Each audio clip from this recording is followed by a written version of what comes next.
written, God is Alpha, meaning nothing except him in the beginning, was written. God created heaven and earth and made light in it, as was not written outside it. He also created light, so it stays outside heaven and earth. Darkness was written. God fills the earth, so therefore God also fills the heaven, for as was written, heaven and earth cannot contain God. So this means God created heaven and earth and everything in it inside him. That is why God is omnipresent, was written in Bible and Hadith. God is spirit and created man in his image or likeness, which means except the flesh, but as to knowledge is the same, but just God is almighty, while man is mighty, as was written, the man become like one of us, referring to the mind of God. Was written, Jesus is in the bosom of God and he sit in his kingdom, and so therefore the upper heaven is the throne of God. Jesus is in the bosom of God means the mind or the word. Jesus acts with all his heart at all time. Was written, God made an expand sky between heaven and earth. This means earth is within the heaven. Was written, earth is the footstool of God. This means the earth was located in the feet of God. That is why when we pray we look up, as there is the face and the throne of God.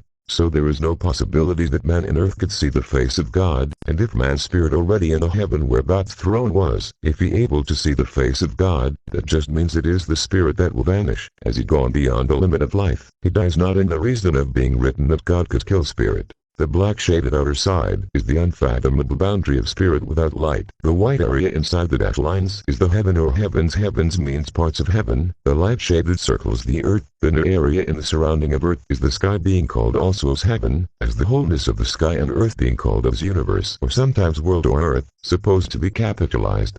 It was written in 1 Timothy 6 verse 16, God is in an unapproachable light. So if it was only written in the book of Genesis that God gives light to heaven and earth, so either Paul is referring about when God showed himself to Moses in a burning bush, that it is how God is, that God made also an approachable light for himself. As either outside heaven is darkness, and that the unapproachable light is only near the side of the unfathomable size of God, or that outside heaven is of extreme light or unapproachable light. But still it is not by that light you will die if you will see God, but as of being gone from the boundary or from the limit of where life is.